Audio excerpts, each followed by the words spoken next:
Welcome to Moments Off the Mat. I'm here with several of our prominent freestyle athletes and coaches.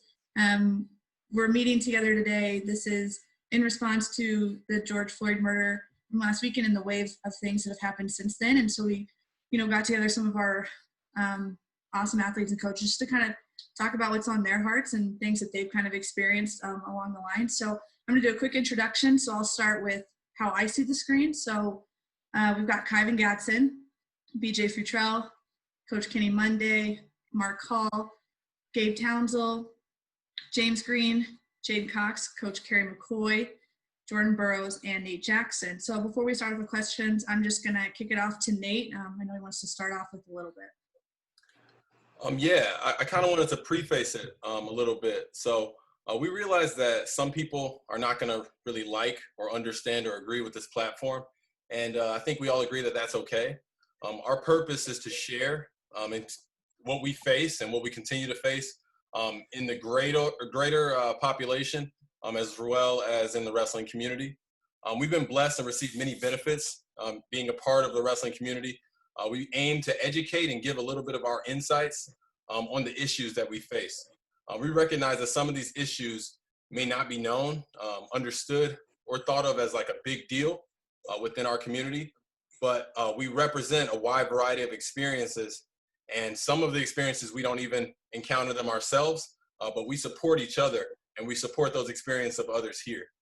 Finally, we realize that there may be a negative backlash to our efforts, and we received a lot of gifts and so many great lessons from the sport of wrestling, but we give so much to the sport, and we're willing to put ourselves out there on the line again to educate, share, expecting things to get better. We hope that these contributions that we made to the sport are not just for titles and championships, but for inspiration and to make positive impacts and leave a good legacy for athletes like ourselves and athletes that differ from us.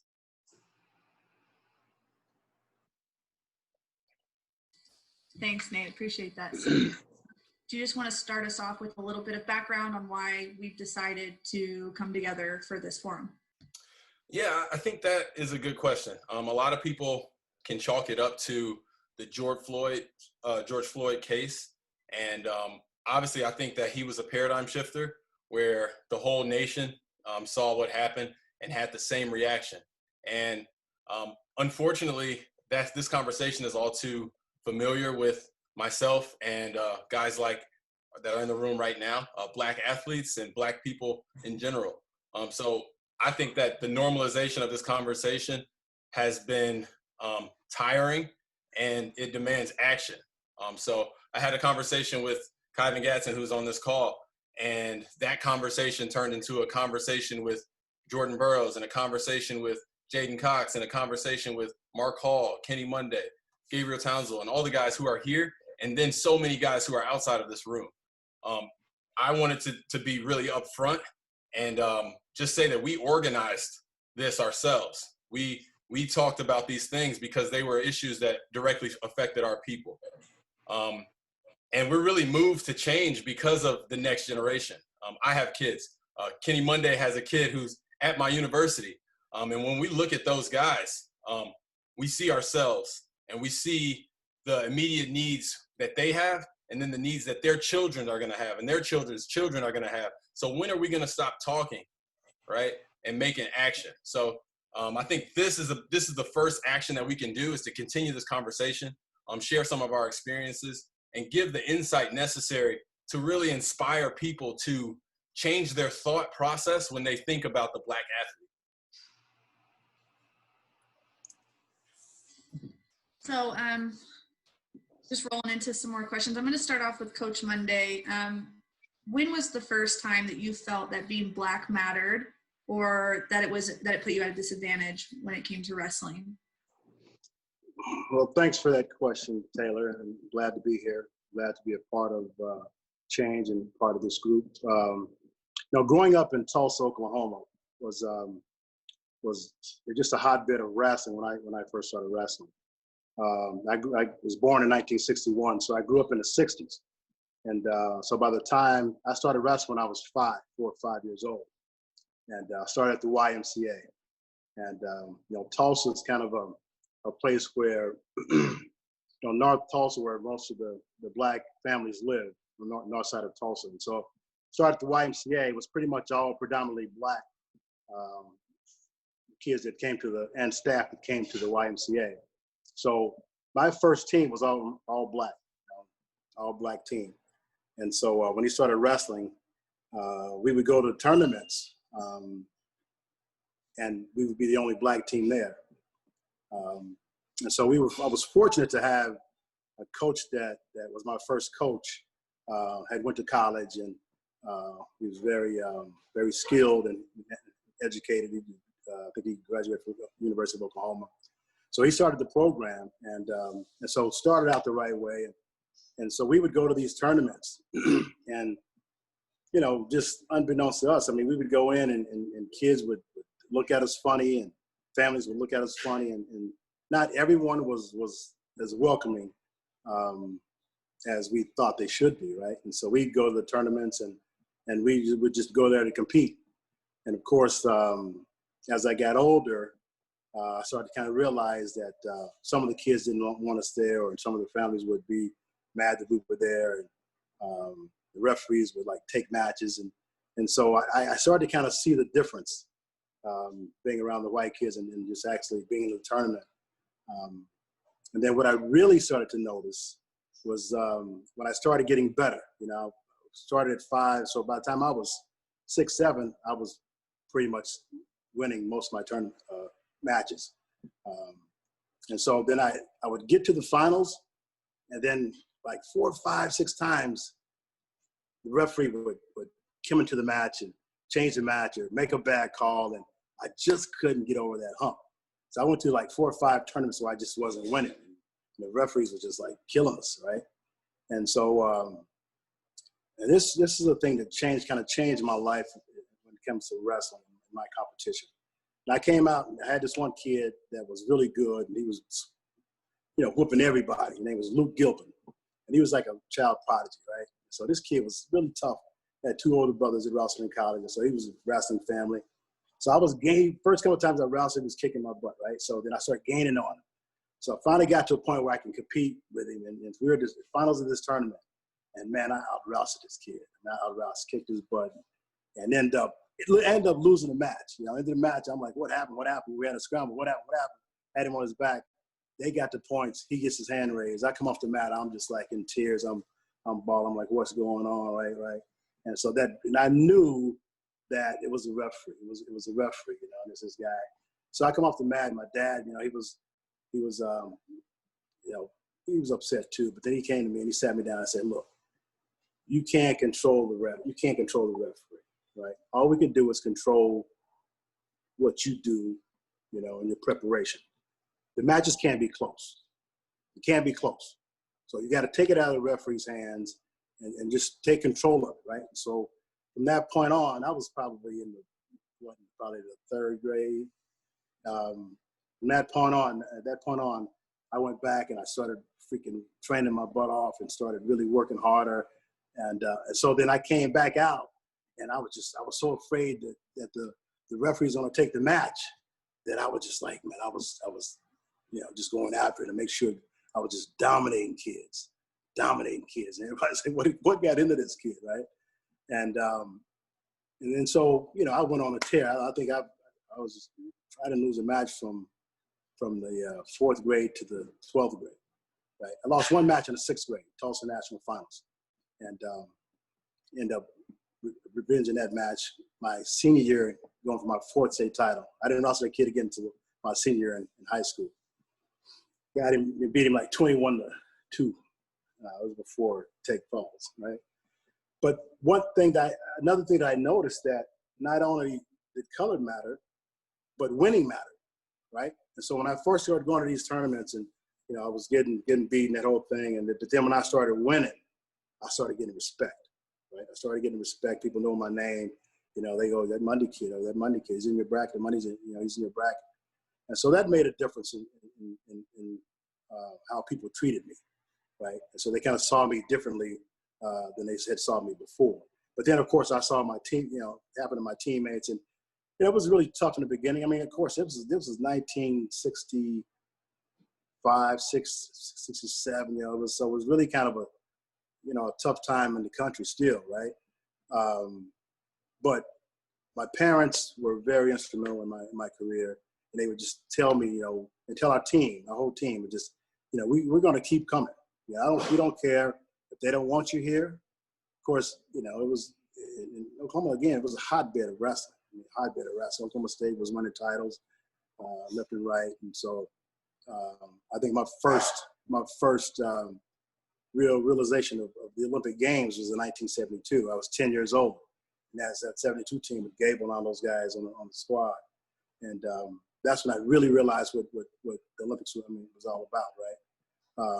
But we would just keep coming to the tournaments, and kids would say stuff, and kids would try to discourage us from coming to the tournaments, and the parents would just say we should keep coming. They realized, I think my parents realized early that I loved the sport, that I could be good at it, and they just kept feeding me confidence and saying, no, we're gonna keep coming. We're gonna keep coming. And so that's kind of what set me apart. But that's the first time that I really realized that color mattered in the sport of wrestling. So it was important for you almost to, and I don't want to say this incorrectly, but like to offset the skin color with winning, just so that you could get that respect. Am I right in saying that? Absolutely. Yeah. And I didn't notice that until I started winning, right? Of course, you didn't get that respect. You didn't get that respect. And then, of course, then they started saying outside the color. It wasn't really about the color. It was about your skill set. So then I said, okay, that's kind of how I can even the playing field, by my success, my hard work. I wasn't going to get outworked. I show up to the tournament, I'm ready. I'm ready, confident, and so that's kind of what it boiled down to. But then, I was exposed to greatness early. Going down, being from Oklahoma, going down to Oklahoma State. There, that 72 team was that's when the U.S. Open was in Stillwater. That's an hour away from my home, and so we would go to the tournaments. And I saw Dan Gable. I saw first time I laid eyes on Jimmy Carr, 16-year-old kid that made the Olympic team. I'd watched Bobby Douglas wrestle, Chris Taylor. So all these guys were right there in front of me, and I was getting their autographs when I was 10 years old. And so I was exposed to greatness early, and it really kind of turned me around and really made me fall in love with the sport. But then as I started following Bobby Douglas, and then, before the Olympic Games, and Bobby let me know that, and I had to watch all these guys. I watched Bobby and Lee Kemp, and Lee Kemp was a favorite of mine. Lloyd Kaiser was a favorite. He was a world champ in '71. But Bobby brought it to my attention and said, Kenny, you can make history. You can be the first Black Olympic champion, right? And I've watched all these guys all my life, and I was a big fan. I was a student of the game. I studied these guys, right? But it didn't hit me. It didn't dawn on me that no one had won an Olympic gold medal. Now, Lee Kemp was probably the first one that probably would have. Now, they got boycotted in 1980. He was a world champion in 79 and 78, I believe, right? He won, three-time world champ. And so I was a big fan of Lee Kemp. And of course, they boycotted. He'd have made that team in '80. He'd probably been the first Black Olympic champ. But then after Bobby, brought that to my attention, I said, man, wow. So it really kind of motivated me. But looking back on it, I'm like, man, all these great Black wrestlers, and we never had a Black Olympic champion. And so that was really something that inspired me to work harder. I just want to turn our attention to Kyven and Mark Hall. So this question's for you guys. Have you ever experienced racism in a wrestling setting? So we'll start with Kyven. Yeah, I've definitely experienced racism in a wrestling setting. I have two very vivid experiences with it. One was my senior year of high school. I was at the Iowa High School State Tournament. I was the number one guy. I was undefeated in the semifinals, and I had pinned everybody up to that point. in the state. So I had all pins. I just pinned the defending state champ at the weight class. And I'm wrestling. The match isn't going essentially how I want it to. I'm not dominating. I hadn't been like the third period up by less than like 10 points all year. And the match is getting sticky. And late in the match, I get taken down. So now I'm losing. I get up. I get away. Now it's tied. And we get in a scramble, and the guy has my leg. I'm watching the clock instead of wrestling. And I remember the guy doing a limp arm. He's on a single. He does a limp arm. And I like barrel over to my hip, like as the clock's going to 0. And like one ref comes in, yells 2. The backup ref comes in, is like, no 2. And I'm like, in that like quick time period, I'm like, take out my mouthpiece. I'm like, I just lost, like just in complete shock. When the other ref comes in and yells 2, or no 2, I'm like, all right, I get it. I get a second chance, essentially. Put my mouthpiece back in, take the kid down in overtime, win the match, go on to the semifinal or go on to the finals. And while I'm walking off the mat, this kid was from Indianola. Their crowd is right in front of the mat at Wells Fargo, so they're right on top of the mat. And I hear this man look at me and he yells, "You were tired," and he yells the N-word. And I was just like I kind of like paused, and I was like, "Yep, sure was, still won." And I was just like furious, and like I tried to like go up into the stands. And my dad grabbed me. And like took me off to the back and was like, that basically just told me like it doesn't matter. Security went and grabbed the man, which happened to be the kid's uncle, and they took him out of the arena, threw him out for that comment. And it still bothers me to this day that happened, just because like I'm a 17-year-old kid, and this is a wrestling match. It's a wrestling match. It's not life or death. And this man that's supposed to be grown is calling me the N-word. My second instance was in college. The Big 12 championships were at Oklahoma State, down in Stillwater. And that week, the championship started on, I think, Friday we had the Big 12 duels. Saturday was the Big 12 championships.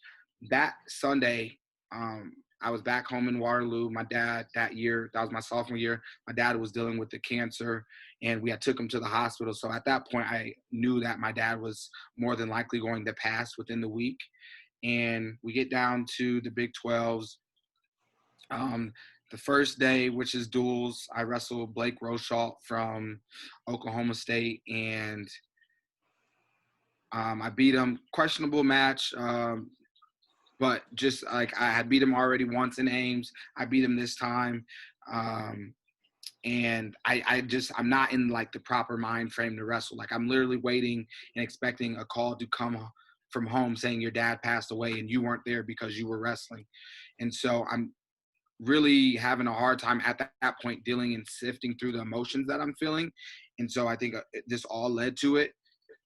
And so the next day, we're getting ready for the Big 12 tournament. It's starting to happen. Everything's going. I'm in the finals with Blake Rochalt. And I remember I called injury timeout. And everybody probably thought I called injury timeout because I was tired, right?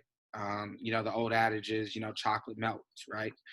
But I called injury timeout because I was like sick. I was sick to my stomach from some food that I ate, and the crowd's booing me. They're like yelling at me, and I'm just like taking my time because like I know I don't call injury timeout for being tired. And we come back to the center, and I look at the crowd. I'm like, he's not gonna win. And we finished the match like. We get chippy at the end. Rochalt's calling me B-word and all this other stuff. And I'm just like, all right, bro, like we can go, like you can come see me in the locker room. It really don't make me no difference. Like I've already rolled you up about 3 times in wrestling. Like you can come see me in the locker room. Like it is what it is. And then we're walking off the mat, and I'm walking underneath you know, how Gallagher sits kind of on top of you. I'm walking back into the locker room and a dude yells down from it the N-word. And I'm just like, are we serious right now? Like people like have no idea. Like, and like at that point, again, I was like enraged, furious, like ready to go up in the stands because like you have no idea what I'm dealing with right now. Like, I don't even want to be wrestling.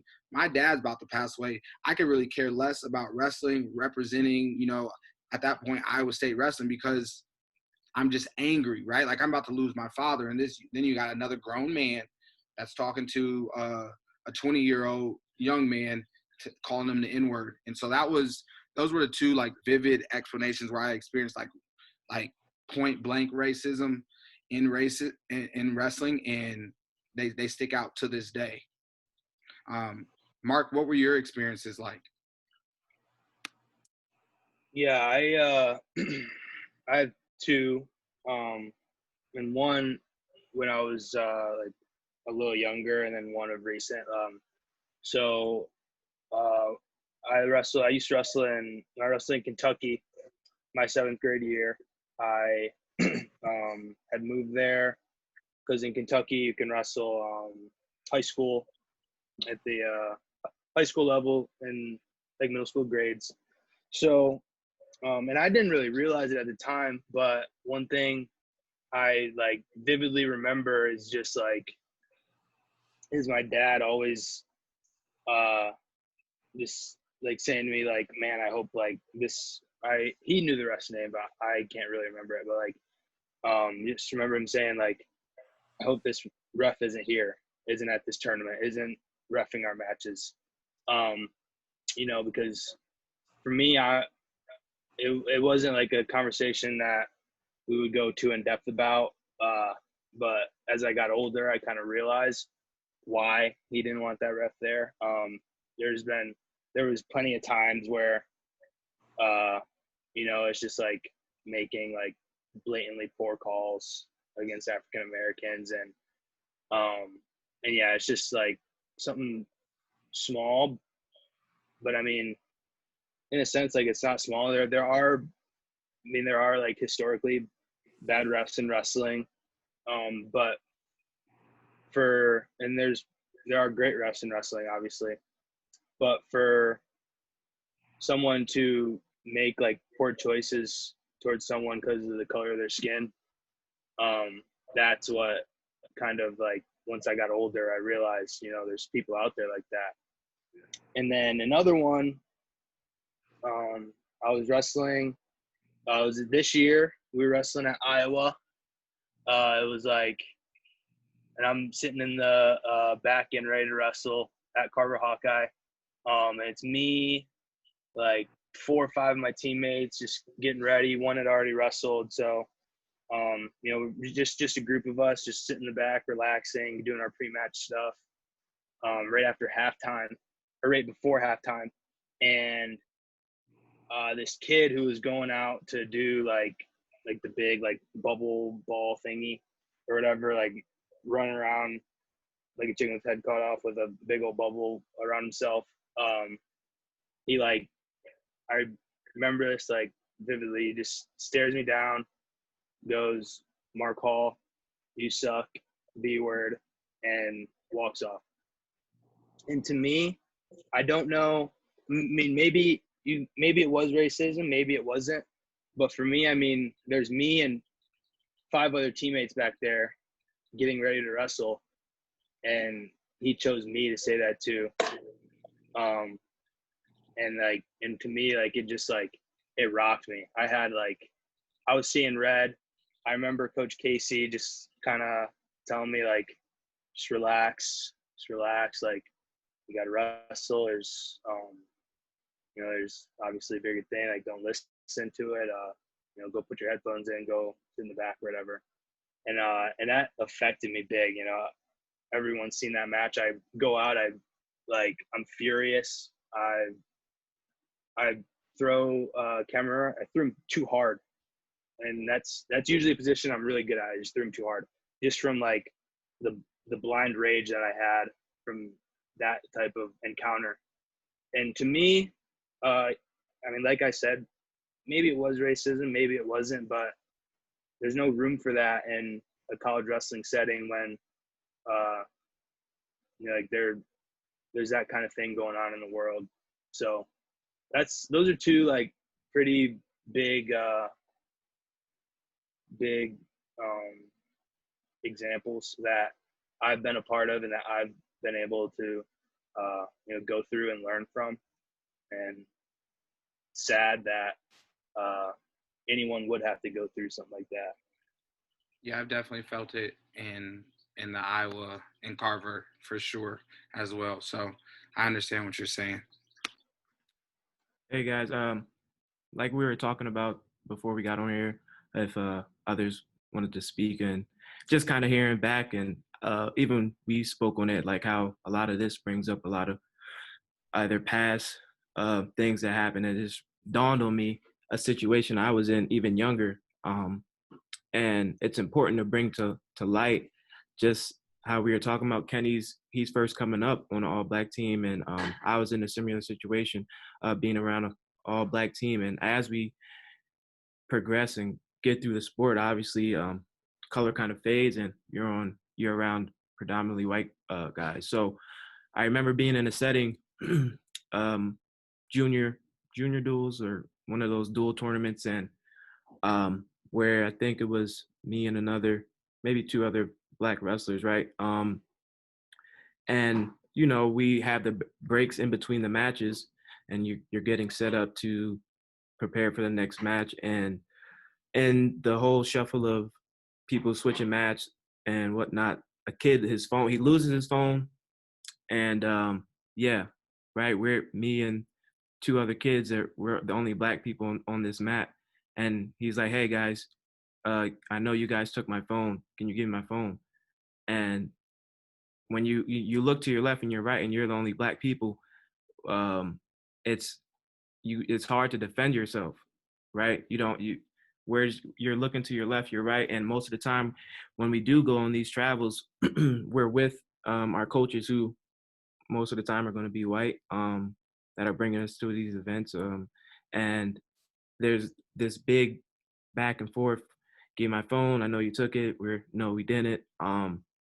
And the fact that we're in a younger setting, and this same kid is like, "All right, guys, I know you guys took my phone. Stop being black." Like, right? That sticks with you. You're like, so then it comes a whole nother thing. And at a young age, when an African American or a black wrestler can realize that and has to deal with that, that's hard, right? Because then, like Mark Hall was saying, you're bringing that rage into the match, and the match I remember the match just being crazy afterwards, and everyone getting into the face just because they're bringing in that outside of what just happened. And when we black wrestlers have to deal with that outside connotation of what we are and who we are, people automatically assume that just because, oh, we're black, we're going to do these devious things. And for this kid, obviously, to come across the mat and just of all people there to say that he knows we stole his phone, that we have his phone, that just kind of tells you about, just the kind of things that are how people are being raised in their house and what they're used to seeing, and how we need to spread this awareness. And I thought I'd just share that with you guys and this group of men. Does anybody else have anything they want to add to that? Okay, so this one's going to go to Gabe Townsell. Gabe, has there ever been a time where your culture has affected your wrestling experience?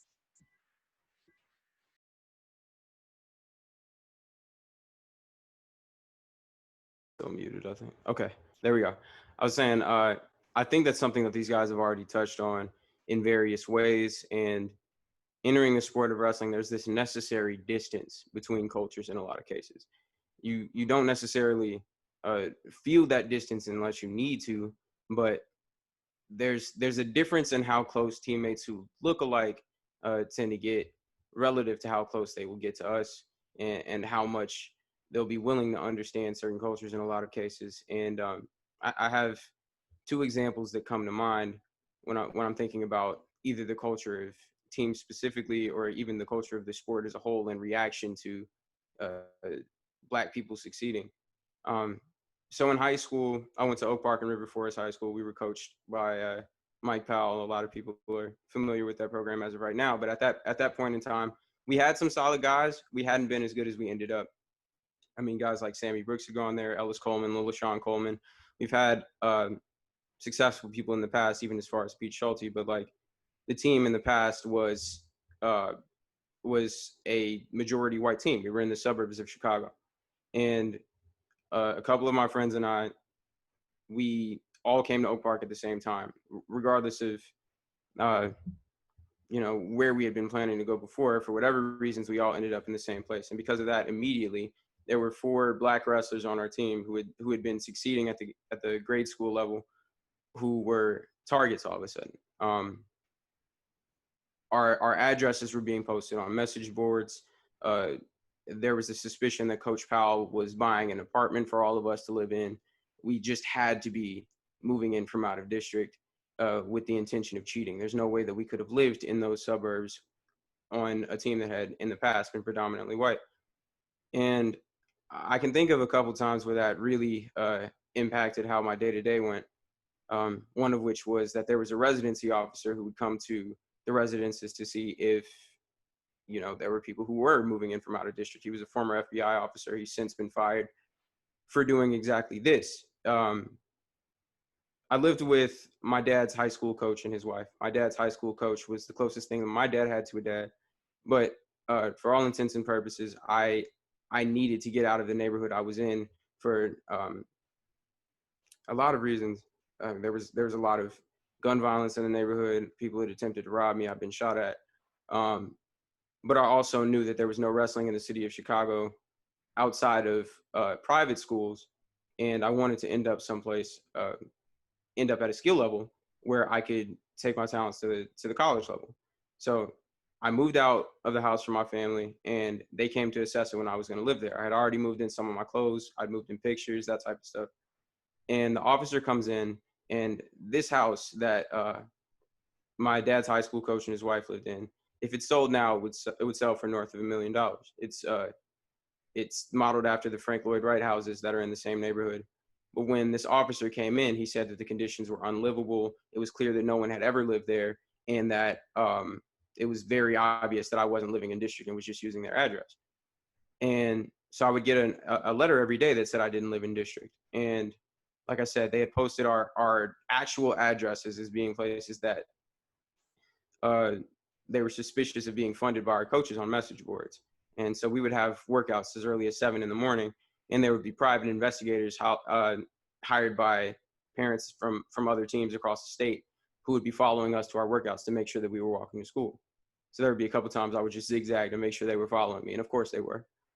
And so those sorts of things, it made me wonder why it was that people could go to powerhouse teams like Montini Catholic from everywhere, other states even. But when it came to us, these 4 Black individuals, there was so much scrutiny that even the rest of our team was subject to it. People who had been there already before the wave of us had transferred in were under this magnifying glass, such that their addresses were being posted on the internet for everyone to see. It's dangerous in a lot of cases. And the fact that people knew where we lived to follow us, I'm 14 years old and I don't know anybody in the district. It's a scary thing to have to deal with. And the second instance that I can think of is later.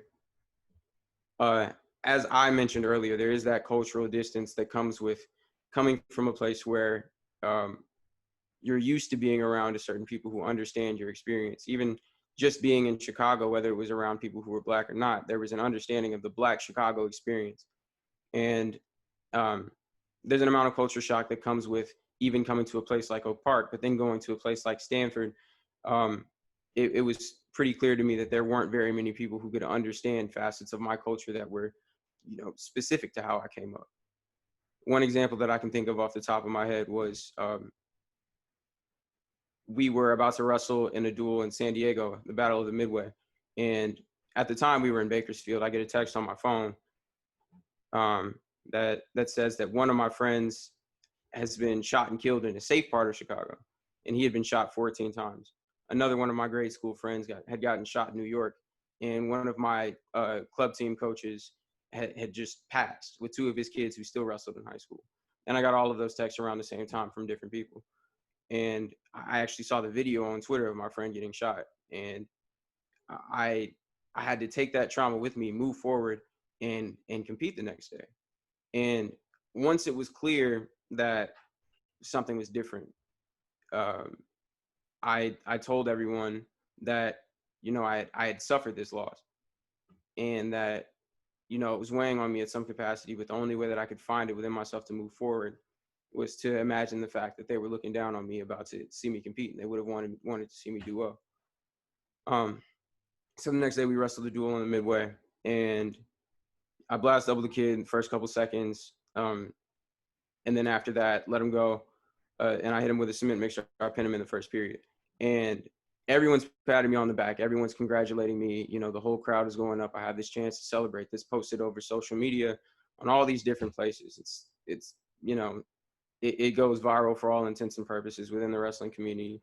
And no one who had seen me suffering could even understand that that was something that would extend beyond that moment, because there weren't people who had come from places where they could lose friends to gun violence. And that wasn't a part of their culture. They didn't understand that there was an amount of weight that came with living in a place where it's more likely for you to have friends who are dead. And over the course of the year, or the last 540 days or so, I lost 11 more. Well, not 11 more from that day, but I lost 10 more friends than those 3. And 7 of them were violent, all of them by gun violence, 2 by police. And all of those came with these experiences that no one around me could understand. I could only connect to people by going home. And it would be a single conversation where condolences were offered, and then I was back to work the next day. And so those sorts of things made it very difficult for me to really conceptualize the fact that I was different from other people, to the extent that where I came from was changing the way that I lived my life on a day-to-day basis. But the expectation was that I was to move forward like everyone else would experience none of those things. And so, yeah, those are 2 distinct experiences I can think of where, even on the message boards, there would be people saying like objectively racist things, and I can't remember all of them. They were hurtful. Like my parents had to fight to stay off those message boards, to fight for us. And those are things that shape the way that you view people within the sport, the way that you have to think about parents of people you're wrestling, even the people you're wrestling. And on top of that, there are these experiences that I specifically am going through by myself that only people who grew up like me know how to relate to. So yeah, those are the 2 experiences that come to mind when I think of how my culture specifically has impacted the way I view the sport. Thanks for sharing that. That's some pretty powerful things. I've never even lost a friend at all. So to imagine losing as many friends as you have in such a short period of time in the ways that you have, I can't imagine. And I'm really sorry that you've had to go through that. So I'll move on. This is for James Green, Kyven Gadson, and Jaden Cox. So you guys, how would you describe yourself as a wrestler? And have you ever felt belittled by fans or commentators or journalists when they describe your abilities or your career? So Kyven, do you want to kick us off once again? No, I think James should start with that one. But Okay. thank you. So I just like to start with a little piece here as far as after what's brought us here. So, I mean, it's not the first time we kind of talked about how Black athletes are described, and after years and years of people recognizing the often and unwitting racial judgments that weigh on certain descriptors, white players are usually, or white wrestlers are described as hard workers, and Black wrestlers are described as gifted.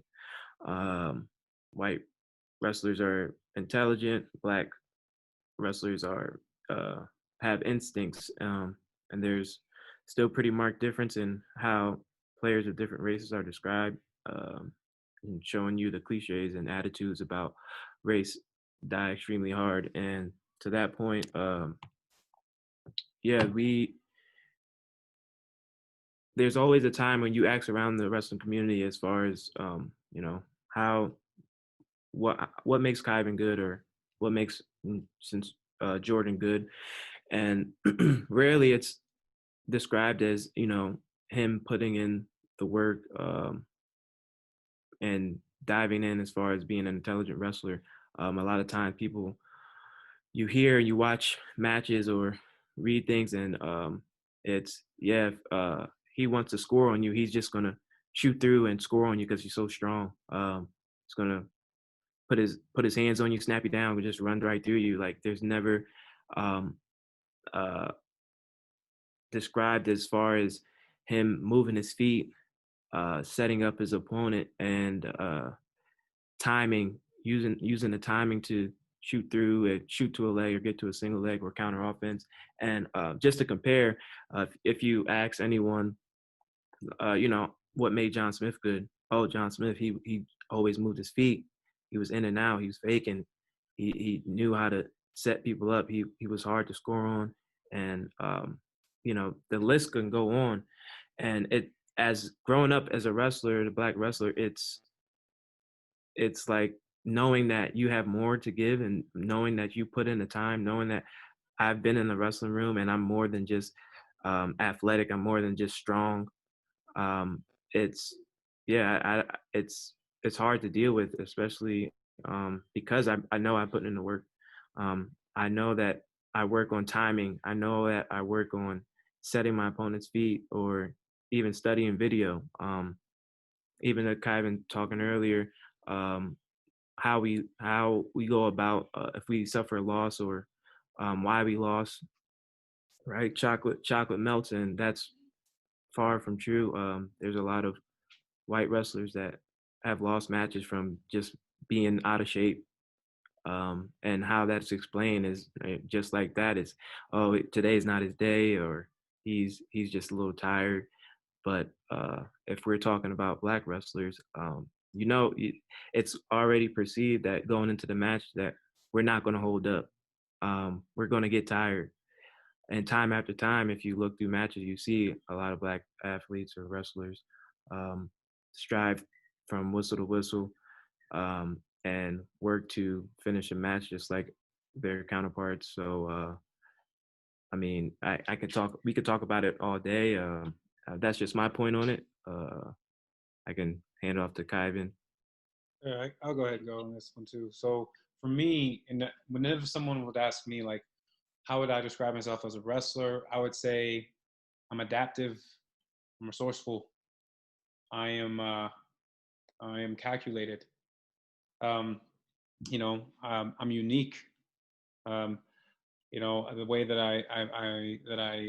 I move or think about processing, going through moves, is different from a lot of other wrestlers. You know, and that's further than my athletic ability, because sometimes, you know, I've had people very much so like diminish what I am capable of, or my work ethic, or what I put towards the sport that I love to do. They diminish everything I put towards it by saying that I'm just very strong, or I'm very athletic. I am very you know, quick. I'm very fast, without the thought process of thinking of the multiple reps that I've done, the multiple you know, time after time trying to perfect something, going on the runs, waking up at 6 o'clock in the morning, running 6 miles to practice. You know, like they don't see that. They don't think about that. And like, I think that can be sometimes, in some cases, be very detrimental to especially young wrestlers, or any wrestler really, because and especially not only to the wrestler but to the coach themselves, because if you only view your athletes as their abilities, then you limit yourself from what you coach. You just say, oh, just go get it done, go do what you got to do. You know, hey, 30 seconds, you know, sometimes some people want to be coached, you know, some people want to be coached through a match. You know, I understand the positions. You can communicate with me as a knowledgeable wrestler, as a knowledgeable participant of the sport. and not just be like, hey, like you just do what you do and go, and that's it. And so I think that sometimes that can diminish both sides as a coach and an athlete. And as far as, talking about, our careers and stuff, I think sometimes our careers are judged differently than others. Our careers are, they're more critical. They critique ours more. They say that we because of our, it's almost like because of our abilities that they stick to us, that it should almost be automatic. And when we don't do that, then we're slammed hard for it. And we've had many talks about how we can be in the same situation as somebody else, and yet for another, as Green has pointed out, was, but for them it's like, oh, it wasn't their day, oh, it could have been better, there's reasons, there's almost, I'm struggling to say, but there's excuses. But for us, there is an excuse, and in fact, on some of the things, we talked about, they talk about like the chocolate melts thing. It's not that being like, for some people, for other people, that's just oh, it was just that day, we can work on that. For us, it's just like, it's who you are. And it's just like, that's a part of your style, and you can't do anything about it. You can't change it. And I feel like that's a big difference, in how you can look at things and how people do look at things. But I feel like there have been situations that have crossed in all of our careers, where other athletes have been able to either do things, say things, have things happen in their careers, and either things not be said or said to help them or encourage them, or things not said to tear them down. Whereas other athletes, that's not so much the case. I could speak to that just a little bit too, from a coaching perspective too. So like for the coaches who are watching, like, I think it's okay to admit when you fall into the trap. Like, I've heard that I'm really long and I'm really quick and I'm explosive so much that sometimes I even put that on my own wrestlers, and I have to catch myself like, wow, okay, what I meant to say was this, what I meant to say was that. And that's okay too. I think that's how you grow as a person. And I don't think you should be defensive like, well, he is like this. Me calling somebody a freak of nature, like they should have won this title, isn't going to really do anything for that person, or the people that are competing against them.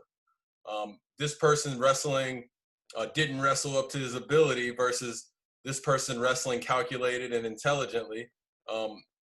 That's like a completely different thing. And then think about who you're saying that to, who's around, because then it just permeates throughout the culture. And that's the thing, I think that's a huge thing in the wrestling culture that we can kind of fix. And that's just from, calling it out when you make the mistake. Oh yeah, something else like that. I think that takes a real leadership to stand on that.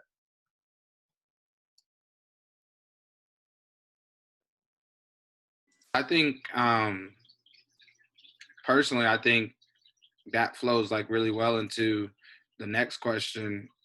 How do you feel about the perception of Black wrestlers by the wrestling community? And have you ever felt downplayed by fans specifically as a Black wrestler? JB or Gabe, do y'all want to chime in on that one? I can take the first half of that. Let me fix this cord really quickly. So, I mean, the perception of Black wrestlers, that does tie into what each of those three guys just said. It's something that has to be overcome in a lot of cases. There isn't so much of an emphasis on technical progressions, and it does make it so that distance that I was talking about earlier is further emphasized. You can create more of a connection with someone when you understand what you can do for them technically, and when the technical facets of their wrestling can be emphasized. But I have to do the work of emphasizing those things in conversation for a lot of people.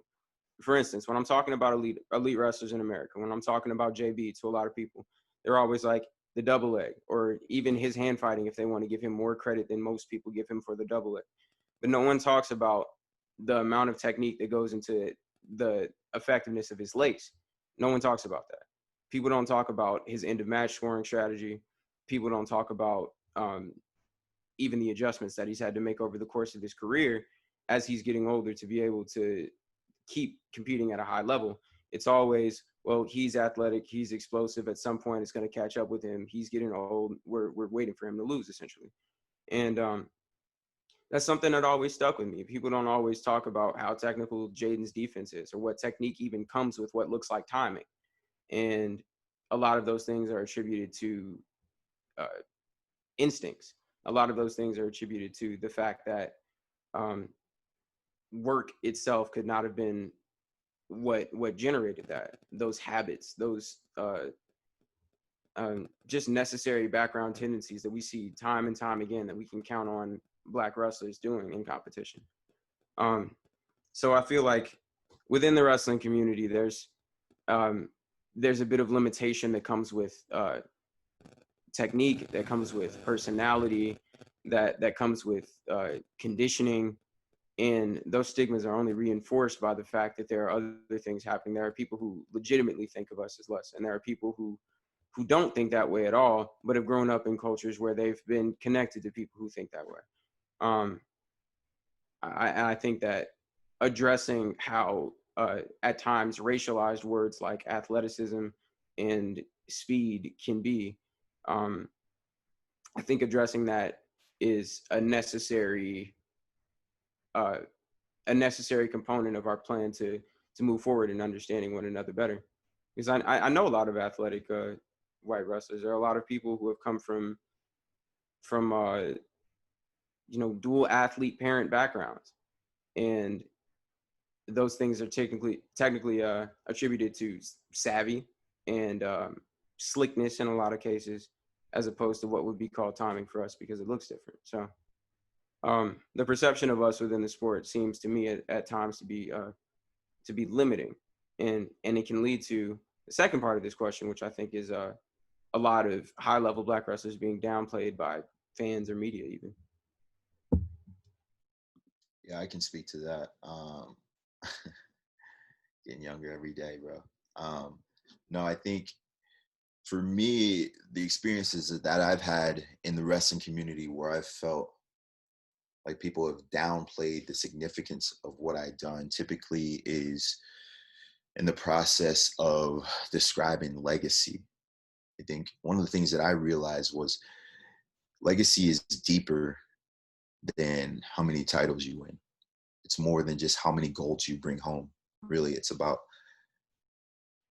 the shift that you have to make as a Black athlete to ultimately be an ambassador. When I graduated in 2011 from Nebraska and went on to win my first world championship in Istanbul a few months later, like I had no idea what I was really capable of. I didn't know that I was going to become this Olympic champion. I didn't know I was going to be thrust into this position where I was going to be the face of USA Wrestling for a decade or more. And I remember instantly starting this grooming process for my very first interview. I remember stepping off the podium in Istanbul and people asking me like, hey, you're world champion, congratulations, you're going to win $50,000. Like, what are you going to do next? And I was like, oh, I'm going to go home, I'm going to take some of this money and I'm going to party. And I remember afterwards, one of the dignitaries of USA Wrestling is like, listen, we never say party, we always say celebrate. And so like, I instantly knew from that day that I was going to have to go through a refinement process because of how people would view me. And the perception was different because I don't look like the majority of the young wrestlers out there. One of the great feelings for me is to go to wrestling clubs and youth wrestling tournaments throughout the country and see little kids wearing my JB Elites. I think that's really cool. But I also understand that there are a lot of people who have watched me and they're like, I can never be that guy. See how long his arms are? You see how big his muscles are? You see how explosive his takedowns are? I can't be that guy. So I'm going to decide to follow someone who looks like me.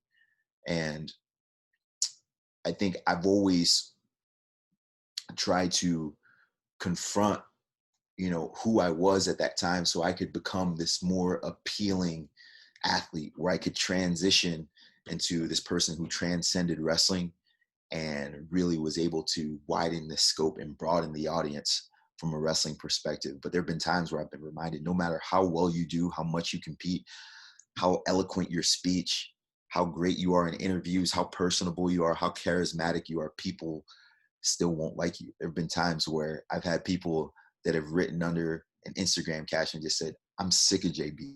I'm just sick of him. Like, for no apparent reason, they're just like, I'm just sick of seeing this guy win.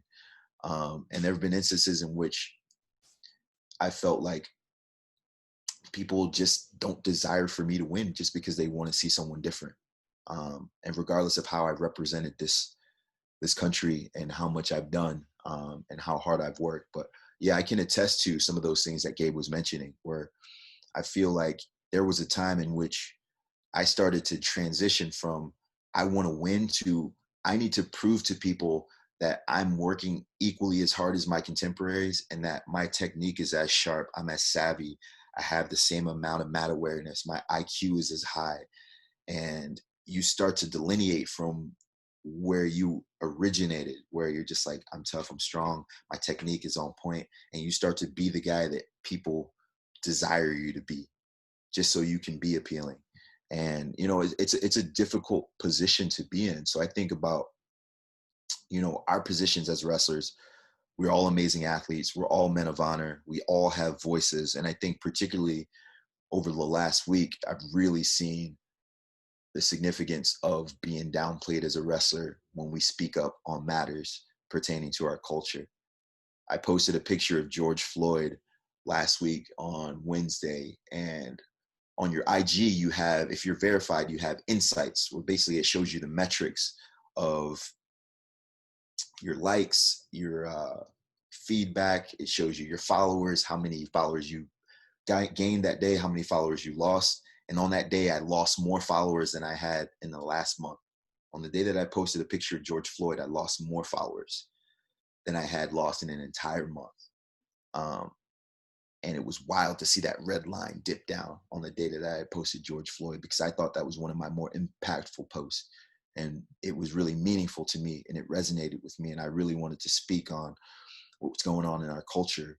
But a lot of wrestling fans were like, bro, you're a wrestler, stick to wrestling. And I think it is kind of reminiscent of what we've all saw today. If you guys have spent any time on Twitter seeing the young lady from, I believe it's Fox News, but basically in comparison to LeBron James and Drew Brees, when LeBron James makes a political stance, it's okay, shut up and dribble. When Drew Brees makes a political stance, it's this guy has a right to his own opinion. And I think that's kind of where I felt the most considerable downplaying in my career, is people attempting to suppress our voice. They're like, you're strictly entertainment. Go out and blast double people, win gold medals. That's what we want to see from you. We don't want you to have a stance. We don't want you to have a voice. And that's been something difficult for me personally as a wrestler. And that's something that I've always tried to combat, because there are a lot of times where you start to think of that backlash. And I think that's why a lot of people are opposed to speaking out, because they understand that if you take a stance, there are going to be some people that oppose this stance. But for me, I've always thought, as long as I can stand strong in truth and know that what I've done and what I post is making a significant change, then I'm going to stand behind it regardless of who I lose. And I'm just weeding out the guys that never were originally there for me for the right reasons. And yeah, so that's what I think. And Gabe, I'm not old, bro.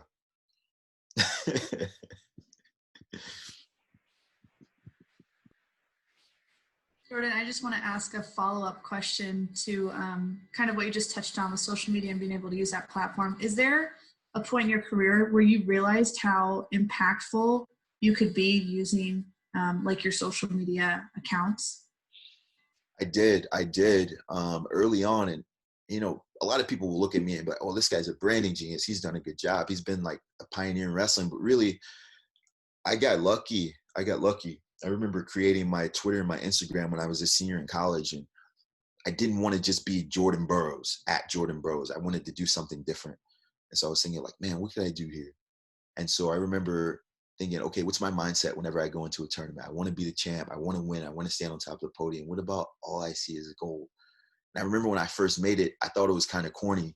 And so like I was filtering people to my IG and to my Twitter through Facebook. And like, if you go back to my Facebook, I'm like, hey, follow me on Twitter. Just made a Twitter. It's all I see is gold. And it just so happened for me that I went on this incredible run where I won a bunch of tournaments in a row, and people were like, damn, this dude does only see gold. But I think you recognize the power for numerous reasons, right? It's an avenue for generating revenue. It's a way to connect with friends, but also it's a way to show people your life, what you believe in, and express your deepest thoughts and feelings. Like I've always wanted to be thoughtful. And so if you look at my social, I never post what I earn, what I buy, you know, the luxuries that I may have or possess. Like I want people to come to my page and feel no envy, no jealousness. I want it to just be like inspired. I want people to be motivated when they leave my page, where they think, man, if JB can do it, I can do it. If he can live his best life, I can live my best life. And I realized that power a long time ago. And so it's really helped me to transition to this place where I'm unashamed and I'm unafraid to share the things that I believe in, whether it's my faith, my love for my wife and for my family, my appreciation for wrestling. I try to be as vulnerable and as transparent as possible. In this particular day and age, I think we need our prominent Black athletes in particular to speak out on the things they believe in, because if you are too afraid of what's at risk, I think it's a travesty, because their lives being lost, you know. And for me, a life lost is much more important than followers lost. And I'm always going to use my platform to share stuff that I feel is important. I think that helps us transition into the next question a little bit. This is for Coach Kerry McCoy and BJ Futrell. What are your feelings when white teammates or white wrestlers don't speak out on these issues of racial injustice? Yeah, that's a great question. But that was the question. Yeah. Yeah, I get where you're going. And I think the big thing is, especially when you're teammates or people that you've built relationship with and you're close to, you know, it hurts.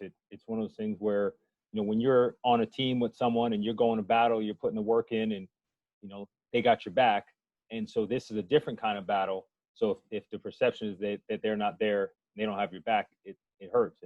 And then you're kind of sad because, you know, you don't know if they're not speaking up because they don't have the words. You don't know if they don't want to offend somebody. They don't, you know, so it kind of makes you like, well, what was our relationship like? So I think those are the things that really stand out. And then, you know, some of the people that do reach out, you know, they're taking that step. So you're encouraged by that, but it's, you know, it's one of those things where, you know, just going through the emotion, then you might get angry, right? You're like, man, this is my boy. Why didn't he say something? Why didn't he say, you know, why didn't he step up, or, you know, give me a call, give me a shout just to see how I'm doing and things like that. So I think you've gone through the myriad of emotions, and, you know, ultimately, you know, you have to find a way to deal with it. And I think the more education that we can do, the more that we can talk about, the more that we can open those doors and find out. And if it comes out that person really doesn't have your back, well, you find out and you know, and you move on from there. And then if it's just another reason, you have that conversation. So I think you going through that full birth of emotions is really something that's hard to just put into words. What, you know, you got to kind of move forward. Yeah, thank you, Kerry. I appreciate all your sentiments. I agree 100%. It's a myriad of emotions. You feel hurt, you feel confused, you kind of ask yourself a lot of questions about what is it that's driving their silence, because you wonder, like, do they not see these issues, or do they just not care? And I remember an instance when I was in college, and like the wrestling team, we were having a party at a wrestling house. So this was a house that all wrestlers lived in, and we were just having a get together of guys on the team, or celebration, I should say, as Jordan mentioned. But we're having this get together, and everybody was there having a good time. And then I left for a period of time, and then when I came back and I entered the room, one of my teammates, he was saying, it was rap music playing at the time, and he was saying, like, very belligerently, like, why is this music playing? Why is this music playing? And to me, I was really taken aback by a number of things. I was taken aback by him just having just the boldness, just the overt, just racism that he was just displaying, and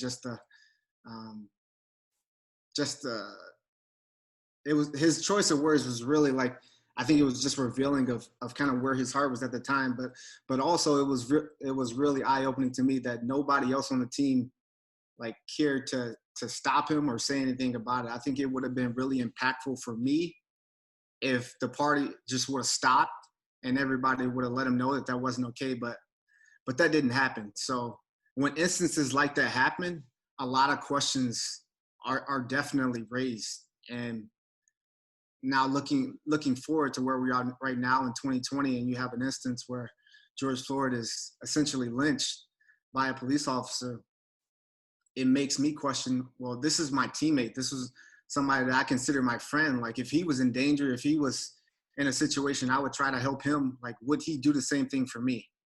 And I think that leads into the question, like, a lot of people are asking now, a lot of people that do want to help and their hearts are in the right place, they ask, like, well, how can I help? How can I be an ally? And I really love the words of Scottish or Queensland abolitionist Lilla Watson. And she said, if you come to help me, you're already wasting your time. But if you have come here because your liberation is bound up with mine, then let's work together. It's all about solidarity. And so for me, like, allyship, that starts with listening and learning, and listening to someone's lived experiences and actually believe them. All of us are sharing like really personal stories that are true for our lives, but I feel like it can be a temptation for somebody to try to dismiss some of our experiences that we're sharing and try to say, well, that wasn't racism, but this is our experience. And you have to, if you're going to be an ally, you have to listen to those experiences and actually believe them, and then learn about racism and learn about your own unconscious biases that you may have. And so after that, like, allyship is about like making an active decision to make my problems your problems. Like, using your time, using your money, using your voting power, using your influence to protect Black lives, and then to support organizations that focus on making a positive change. So the main concept is that being an ally is not a one-time event. Like, you're not an ally because you posted a black square on Instagram one time. You're not an ally because you you showed up to a protest one time. Like, being an ally it's a lifelong commitment. It's you consciously making the choice day in and day out and saying, like, this is something that I'm committing my life to, and this is going to impact my life, my family's life, my friends' life. It's a really high calling, and it's a high cost. So, well, with that, has anyone ever had the experience, like, with, you know, teammates, like, or people close to you in the sport that, like, oh, but you're not like them. Like, I know you're Black, but you're not like those people, you know? Has anyone ever ran into, oh, that's hands? Well, anybody want to share that experience? I can share mine. So, and I think that in majority of times, like, it's hard because, like, it's not just one person. So it's typically, you know, being in the same area for a long time in Missouri, you know, that would happen often, where it's just like, no, it's okay. Like, this thing of, like, I have a Black friend, or this person's Black, my neighbor's Black, you know, like, and then they think that one instance carries over to the rest. I've experienced that a lot, especially in the time that, like, I was, you know, a big time athlete. You know, I carried myself in the way that JB says, like, that was appeasing to people. And so then they you know, I translated over to that, you know, better, they could relate to me better. And it was just like, but you're not like this person over here who doesn't live the cult, like, who lives by what they want to live by, who is different from them. That's, like, not the all-star athlete. And it would be like, and I think a big thing for a lot of us, actually, as athletes, is since we were you know, we were big time athletes, that we got accepted in things and in ways that if we were not, it would not have ever occurred. It would not have been okay. We would have been treated differently. We would have been treated worse. But definitely, like, throughout, you know, and I don't want to say just when I was young, but throughout my career, I've definitely had people, and I know that we've all had people that would like say that, you know, like, I like treat you one way, and then like you find out from some other real that, you know, they're treating others that look just like you a different way. And there's some people I had to cut out of my life because of that. And I'm not trying to call people out. That's why I'm not using names or anything. But like, I've had those situations transpire in my life where it's just like, you know, that's not cool. And I'm gonna have to walk away from this. And it sucks too that, you know, that you know, we are at this point where we are athletes, we are great athletes, and we get seen out there so much. And sometimes I think I'm guilty of this as, in my career, like I missed it sometimes, you know, like I totally didn't even think about it. And so it's like the same way that, you know, athletics can be door opening, eye opening. It can also sometimes put a false reality in front of you that really isn't there, or that really shouldn't have been there.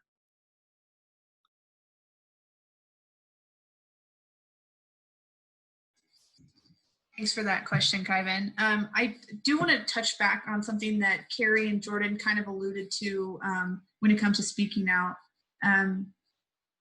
What's some advice that maybe you would give somebody who is not Black, that maybe hasn't spoken out or doesn't speak out regularly for fear of maybe not saying the right thing, offending somebody, or maybe losing respect within, whether that be, I don't know, sponsors or teams or anything like that? This is open for anybody. What would be some advice that you would give them? I think the best advice that I can offer is just to speak your truth.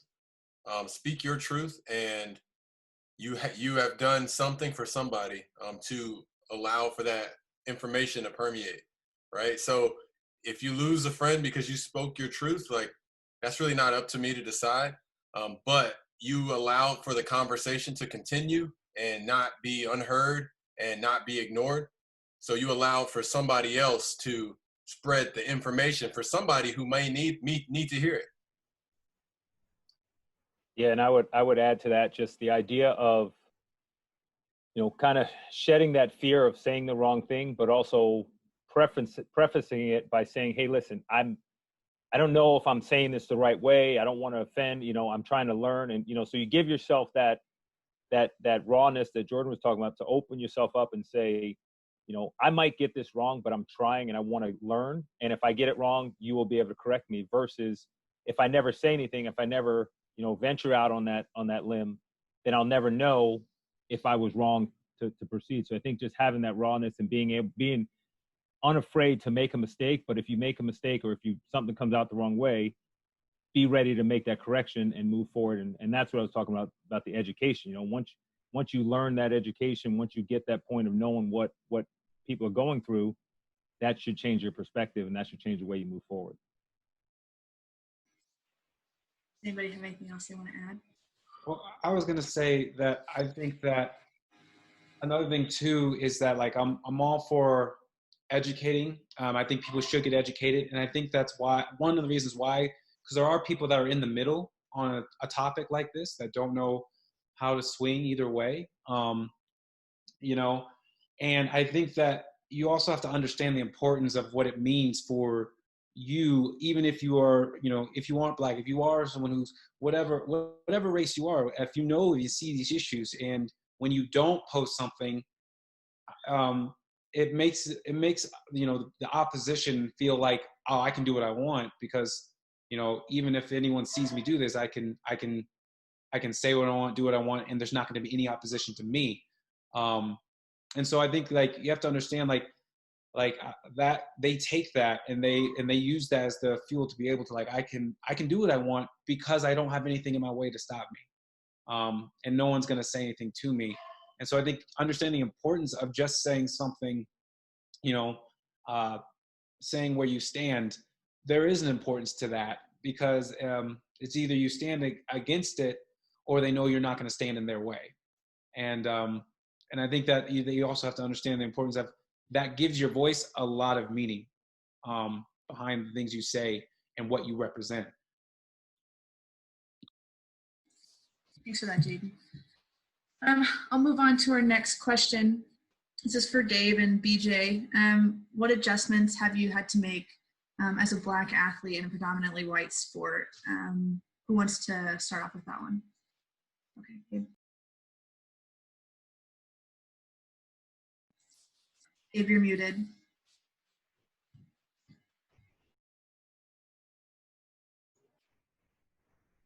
My mic has a mute button on it, so I didn't know I was muted. But I was saying, I think that that's a question that connects really well to everything we've been talking about today, especially the questions I've answered. But I think in a lot of cases, the adjustments that you have to make go with things like the perception within the sport. I've had to think about the fact that things that I do, which I know are based in technique, are never going to be viewed that way. Like I hit everybody at the World Team Trials with the same move, and I hit it in both directions. And the thing that made it so that I could hit it on everybody in the tournament is the fact that I could hit it both directions. And that isn't something that gets talked about as a technical ability. It just seems like it's the timing to hit a front headlock or the timing to finish a double leg or something like that. But it also ties into the fact that advocacy is complicated, and you have to be aware of the fact that you coming into a culture that's different from your own is you bringing a culture that's different from other people's, and having to compensate for that to the extent that you sometimes have to withhold your culture, or you have to draw back on the things that they could truly understand about you, knowing that there will never be the kind of depth that you see among other teammates. That's an adjustment that in a lot of cases you have to make when people fill in the gaps in their understanding of you as a person or a wrestler or a friend or a teammate with their own assumptions. And again, not to parrot myself, but I'm thinking of another example where had there been more understanding, I wouldn't have responded the way that I did to a certain circumstance. But at the same time, like, I had to recognize that there wouldn't be that understanding in order to move forward. So this past year, I came home for Mother's Day weekend, but that wasn't the only reason that I came home. A kid from my neighborhood, a family friend of mine, who I had grown up taking to wrestling tournaments with me. We had gone on trips to Wisconsin Dells, he and his brother. His older brother is like a younger brother to me, and I called him my little cousin. I found out on Twitter at about 3 a.m. that a couple blocks away from my house that he had been shot in the head and killed. And I saw that not because the news had reported on it, but because his brother had found him at the scene. And so instantly I had to leave. I told the coaches about it. I told them I don't feel good about training for U23s for the World Team Trials right now. Like, I need to be back at home. I need to see my family because that's close to where my house is. And I need to go to his visitation. And a lot of assumptions came with that.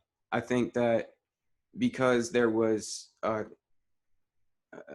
certain amount of gun violence that's escalated in the city of Chicago, a lot of people assumed things about my background one way or another. If I went to Stanford, there was the idea that I was one of the people at Stanford now and no longer someone who was from my neighborhood. And, you know, at Stanford, there was the assumption that because I was experiencing these things that they hadn't experienced, that my neighborhood was necessarily worse than theirs, or my upbringing was worse than theirs. And, you know, I had 2 parents that graduated from Northwestern, and there was no reason for them to assume that I was, you know, a first generation college student or low income college student because of those things. But those are all things that are conflated as a result of them having encountered these stereotypes. And so that perpetuates that distance. It makes it so that in moments where you would like for people to speak out, the only thing that they have to connect with you on is the amount of your personality or your culture that they were willing to engage with. If all we talk about is music, or all we talk about is Jordan sneakers, or all we talk about is, you know, wrestling, even, you haven't ever gotten to know a person for the essence of their personhood. to the extent that when moments like these arise, you feel that inclination to speak out. It feels like if everyone else is saying it, it's a duty at some capacity. It's the right thing to do. But only the people who have gotten to know me as a person, who I've had to learn to be willing to have that vulnerability with, in spite of the fact that there's a pretty good chance that I won't be able to have that connection with them because of those differences. Only the people who have been willing to bridge those gaps, to ask difficult questions instead of filling in the gaps with their own assumptions, who have been, willing to have those difficult conversations like, are you doing okay after that funeral? Those people have felt routed to action almost across the board. And so I think that depth of connection is necessary for people to feel that inclination that something is wrong, because the way that it impacts all of us is that we have to get up. And when we go outside, we got to think about, if we get in the car, our taillights out, that could be a reason to pull us over and we could die that day. Are we doing everything right? Are we performing well in the gym? Are we performing well in the classroom? Are we performing well at our jobs, to the extent that no one would look at us and say that we're slacking off, despite the fact that things that could be impacting us from the outside that they wouldn't understand are informing those experiences. So I'm grateful for the connections that I have with people who have taken the opportunity, the time to bridge cultural gaps. But the fact of the matter is, the adjustments that we have to make often stem from the fact that people don't know how, are afraid to, or otherwise are hesitant to bridge cultural gaps in understanding, or experiential gaps, or are resistant to the ideas outside of those that they grew up with, or outside of those in the systems that they're familiar with or comfortable with. So those are just a couple examples of how I feel that we've had to adjust for a surface level, either understanding or conception surrounding our personhood and talent. Thanks, Gabe. Thanks for sharing that. I agree with that as well. I think the points that you made about cultural competency are so important. So it's no question about it. Being a Black athlete in a predominantly white sport is difficult. And Kenny talked about it. James talked about it. Mark talked about it. But there's like another level of consciousness that I'll say you're gifted with in being a Black athlete, and being conscious allows you to be able to see like all of the issues and being able to connect the cultural, the socioeconomic, the philosophical, the historical, and the ethnic dots. And so within every ethnicity, there exists 3 cultural expressions. You have like C1, where it's people that are fully assimilated into another culture. And then on the other end, C3, where like people are completely culturally like inflexible, they're solidified, they're entrenched in their own culture. And then you have that middle ground where it's like you're culturally flexible and you're adaptable without becoming too much ethnically ambiguous or hostile. And so being a Black wrestler, it's really tough to be able to navigate like holding that strong sense of self and significance, but at the same time being human and wanting to be accepted. And so just looking at the raw statistics of the NCAA wrestling landscape right now, so there are about 71 Division I teams. 100% of those are at predominantly white institutions. And of those 78 Division I teams, there are only 3 Black head coaches. And then of the 312 coaches that make up NCAA wrestling, only 7% of those are people of color. And so now when you take, like we talked about, we all come from backgrounds that we're not culturally surrounded. We're not closely surrounded by Caucasians. We're the majority, or at least there's a greater level of diversity. Like now, for the first time, I'm being introduced to a culture or a setting where I'm the only Black person, or one of the only Black person. And there's definitely a certain amount of emotional labor that's associated with that. Because now that I'm the only Black person, or one of the only Black persons, like everything that I do is perceived like in a greater way. Like everything that I do matters in a greater capacity, because I'm almost like the voice of the black people, in a sort of say. So, and with that, like in a way, like, well, number one, it makes you ask the question why. Like, why is it not more representation of people of color? But it also, like, and it's kind of a double-edged sword too, because you feel accomplished on one end, because you're like, I made it, but on the other end, you also feel lonely, and so you're wrestling with this, like, loneliness, like feeling accomplished, but there's also a sense of loneliness, and not loneliness like in a sad way, but loneliness like in a like alienated type of way.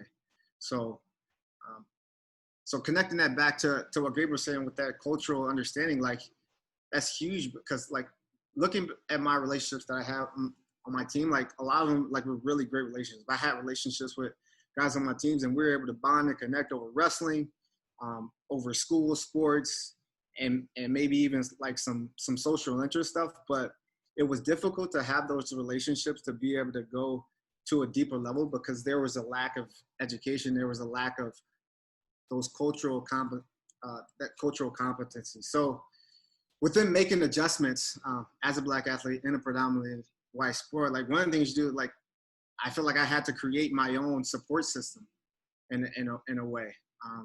It's like, like I said, it's very easy to feel like lonely and alienated when you're the only person that looks like you. Like I'm in a class, like for the first time first time ever, like you're in a class, like just from a school perspective, you're in a classroom where I'm the only one that has brown skin. I'm the only one that has this hair texture. Like, so I had to make the extra effort to connect myself with other people on campus, people within the community, just so I felt like I had a sense of place or belonging, so that I could be able to be successful, to feel like I was supported, and that I was able to connect with people that understood my worldview and my background and where I came from. And then another thing is that even within your selection process, as you're picking a school, as you're picking an RTC, a lot of times schools will use the buzzwords of diversity and inclusion to like get people like in the door, but you have to really do the homework to see if that institution is really modeling those points. You have to look at, do they have people of color in positions of leadership? Like, do they have other people of color on the team? And if not, like I think it's important to ask the question why, because it's not like I don't see a reason why they shouldn't be. So I would be really interested to know why there isn't, if people can answer that question. And then, like I talked about that emotional labor piece, like it's really difficult to understand, or even to put into words, the emotional labor that comes with so many times you walk into a gymnasium or a room and you're the only person of color, or you can count them on your hand, how many people of color are there. So within a team setting, like these are my teammates, I care about these guys. Like you have to really be quick to try to find similarities, to kind of find some kind of common ground that connects you guys. When our counterparts are Caucasian guys, if the team's mostly white, they don't have to do that. They don't have to work as hard to be able to try to build relationships and be able to connect, because that connection is already kind of innately there. And then finally, I would say just in the way you communicate, there's got to be an adjustment too. Just in your verbiage and your vernacular, and just in the way you present yourself, because it's very easily, like if you're speaking with emotion, for a black man to be perceived, oh, he's just an angry black guy. Whereas if it's a Caucasian guy, it's like, oh, he's just very passionate, he's very committed. So it's learning that tone switch and how to be able to communicate and how to present yourself as a professional, as somebody of dignity, and just really being above reproach in everything that you do. Thank you both for that. Yeah, I got a couple Oh, things go I'd ahead. like to add to that, as far as the adjustments that I had to make being a black athlete. You know, I grew up in the 70s, and my elementary school was all black, right? And so I got bused. We got bused to an all white school. my 7th grade year. And it was kind of, you guys know the movie Remember the Titans, right? That's kind of my life, right? And so we got bused to this all-white school, and these kids, you know, very prejudiced kids, and then had signs, you know, stay out, don't want you here. And so it was a serious adjustment to go into this school when they didn't want you, right? So it was like serious culture change, and you had to learn. You know, I had to learn more about their culture too. You know, I had to learn about, you know, things they liked, they wanted, you know, things that they was passionate about. You know, so growing up in an all-black elementary school, that was a serious adjustment. You know, I wrestled early, and so that kind of gave me some experiences around white kids. Like a lot of the kids that I went to school with didn't wrestle, and so they didn't have those experiences. You know, I'd already been around a lot of white kids just from wrestling. So we went to this, when we got busted at school, it was like serious prejudiced kids. And so a lot of the black kids were prejudiced too. And so just trying to bridge that gap and learn each other's culture was just an amazing thing. And really, sport was what really kind of bridged that gap and brought us together and made us, you know, understand more about each other. I mean, I remember kids, you know, this one kid, we played football together, right? And I bumped him to him one time. He dropped his billfold, and the KKK card came out of his wallet. I'm like, and we've been hanging. This is my boy, right? We've been hanging. White kid. I'm like, Chris, what is that? He's like, oh, that belongs to my dad. It's my dad's card. I'm like, what? I was really, really upset. And he said, man, my dad's been lying to. He's been lying to me all this time, saying that black people were lazy and you guys were dirty and nasty and stupid. He's like, man, you dress better than everybody. You're the hardest working kid on the team.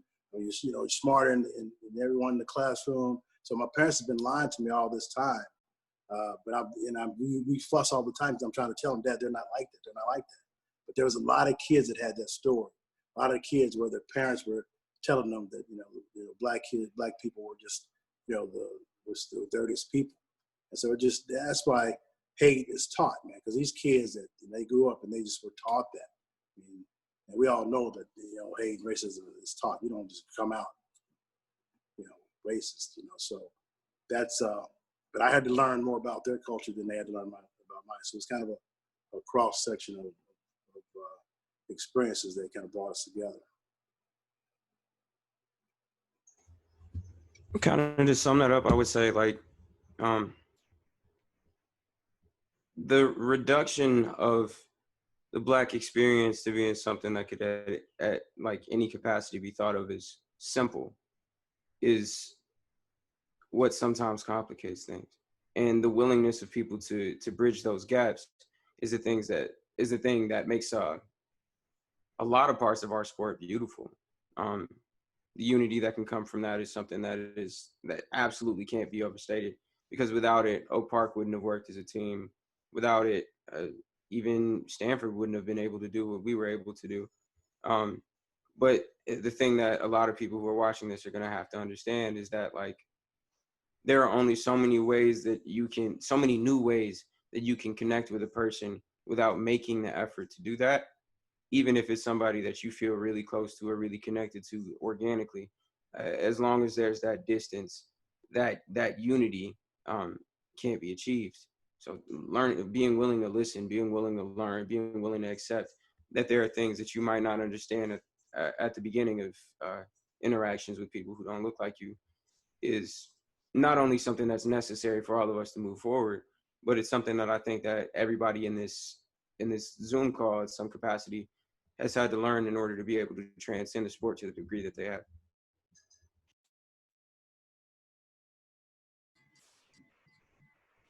I'm going to move on. We have just about 3 questions left, at least that we're planning on asking. So I'm going to turn this over to Jordan and Mark. What are some instances in wrestling today in which you feel that Black wrestlers are discriminated against? You want to go first, JB, or you want me to take this one? All right. So I mean, just like a couple of things that I can think about are, I remember going through the recruiting process, and one of the things that was that a coach had said keeping me from heading to Penn State was that, and it couldn't be any further from the truth, obviously, is that, like, Coach Kale he's not racist, but when him and Ed and David were in the same recruiting class, pretty close to, and I guess maybe one year David had won a couple more of the team awards than what Ed did, even though they had pretty similar seasons that year, and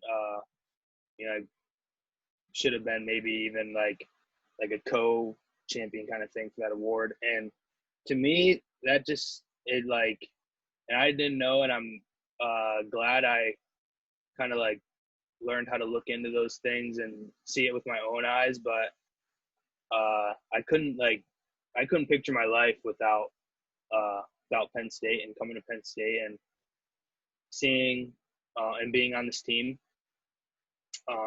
That's one thing that spoke to me, is just how coaches will, obviously they'll say what they can to get an athlete to their university, but I believe that it should be done the right way. And something like that, call it coercion, call it what you want, but saying something like that to an African American athlete who is making a big decision for themselves, that's something that I don't want to hear. And like I said, there's just definitely better ways to go about recruiting. And another thing is, one of the notes that I kind of had is looking at coincidence. It just everyone on the Zoom call has had a bad reffing situation, or they've had a bad out in a wrestling match or something. And I think it's important to know that those things don't happen because of a race issue. But also it's important to look at coincidence and be if so-and-so is happening because of the race, then you got to think if it looks like a duck, quacks like a duck, it's a duck, look at it for what it is, and don't turn a blind eye just because of how natural coincidence can look. I think that's another thing that people can really look at and can really do a better job of bringing out and showing people that equality and everything, and equality in our sport is important. Yeah, that's good, Mark. Thanks for sharing that.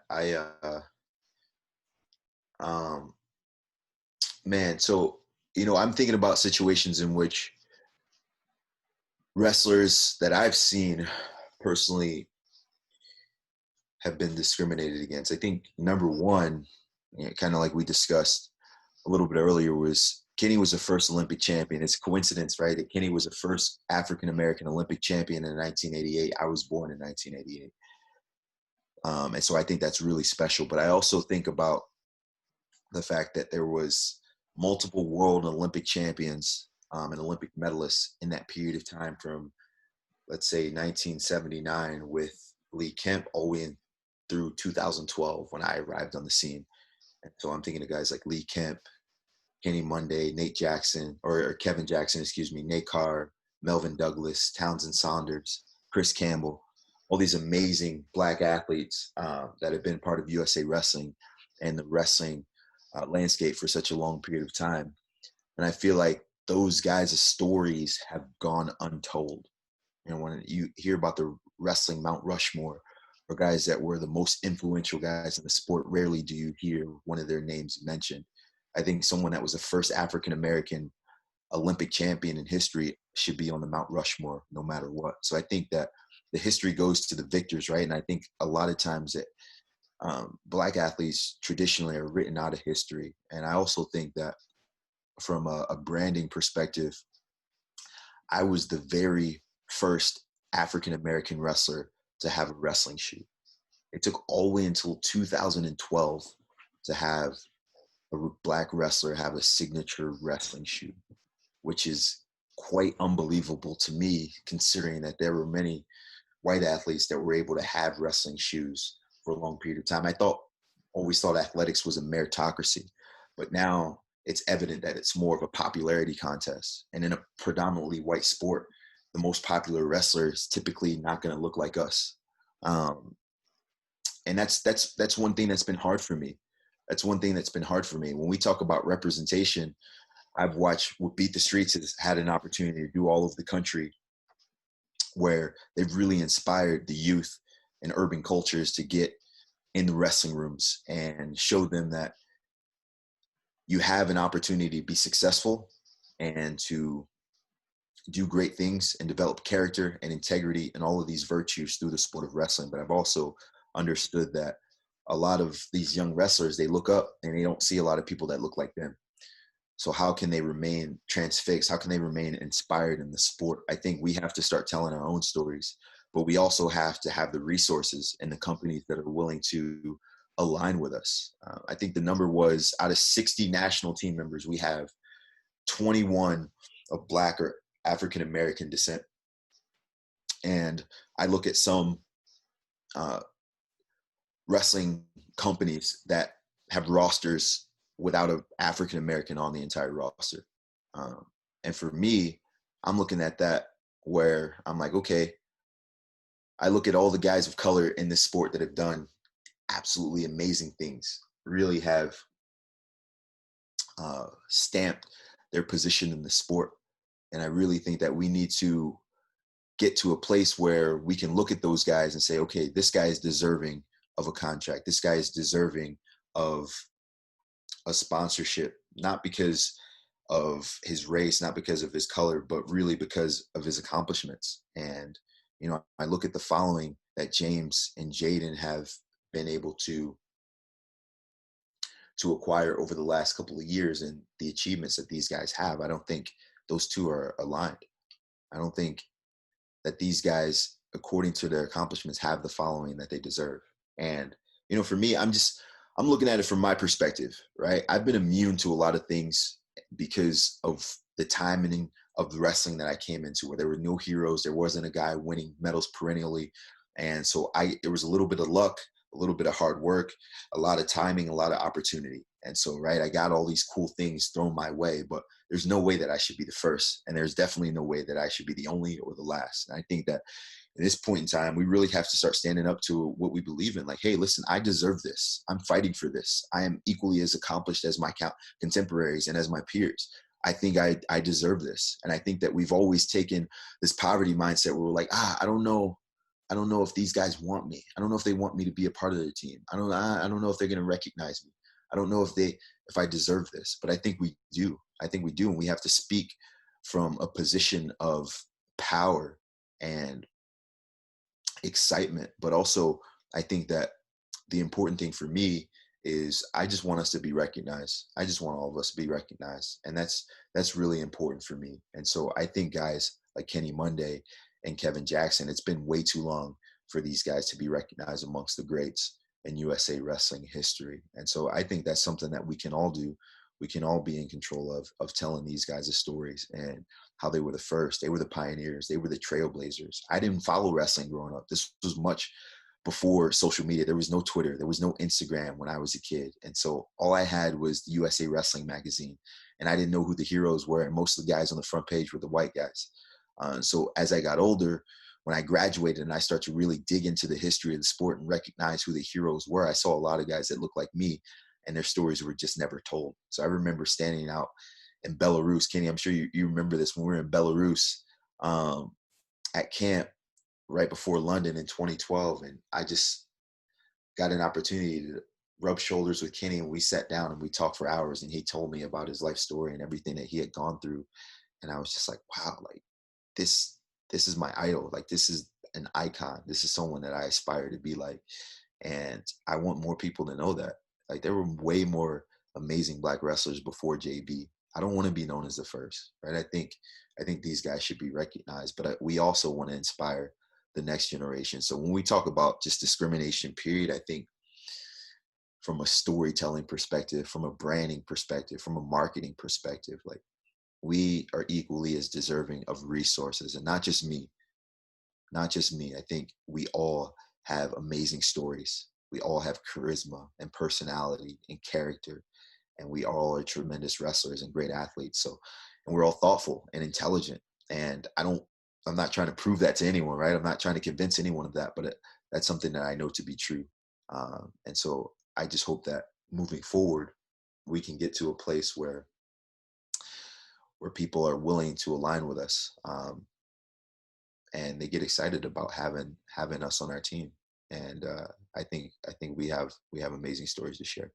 Sorry, I'm just kind of ranting now. I'm just kind of like, but yeah. And I think what you said. Sorry, Jaden, go ahead. I was gonna ask JB. So, would you say? And this is just like a question. So, would you say that? Because, like, for me, like, you talked about how you saw the white guys on front of everything, whereas, like, for me, history for wrestling for me is a lot different than, history for other people. Like, I was fortunate enough to have Mike Ironman as a coach, and I know Kenny knows Mike, and Mike is very much so, told me about. I knew about the league hymns, Kenny Mondays, Kevin Jacksons, all that before I knew about the Dan Gables and the Bruce Baumgartner. I didn't even know Bruce Baumgartner was until I'm not gonna lie, probably till about 2016. That was bad. It's bad. I wasn't doing much of my research then, but don't be looking at me like that, Kyven. Don't judge me. But I think that when you're talking about this, do you think that it's important? Do you think that the fact that history isn't out there makes a huge difference in the fact that of young Black athletes doing the sport or not seeing it being tangible? Because I think we do a rather good job of being out there to see it. We're those guys now, right? We're Kenny, we're KJ of this era. And, I get Instagram messages all the time from young Black men and women across the country like, yo, listen, I never even heard of wrestling. And then I just started because I saw a YouTube video of you one day. And I knew that from that day on that I wanted to continue to compete, and wrestling's changed my life completely. And so I think that, listen, I'm a competitor, bro. I'm not taking charity from anybody. Like, I don't want to ask anybody for anything that I haven't earned myself. And so it's not like, hey, please, I need money. Like, I've done really well. I've wrestled hard. I'm like, no, listen, if we are going to be equitable and fair, look at my accomplishments and look at my resume. Pay the man. You know what I mean? And so I'm speaking for everyone. I'm speaking on behalf of everyone. I think that this is important that we understand this. And we're doing a great job. Jaden, you're doing a great job. Everyone on this call is doing a great job. And I think we just have to continue to provide excellence and elevate the people around us. And I think we're doing the right thing right now. It's like we're aligning with each other and we're inspiring and encouraging each other, but we're also propelling each other into the forefront of the social spotlight. Like, hey, look at what this guy's done. Are we taking a look at this guy and seeing what he's capable of and everything that he's already accomplished? I think that's special. That's special. We got to continue to uplift each other.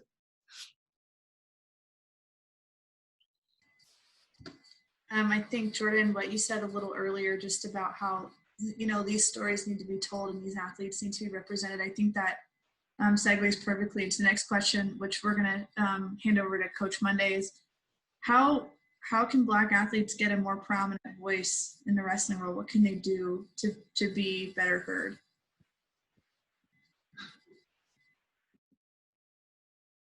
Yeah, thanks, Taylor.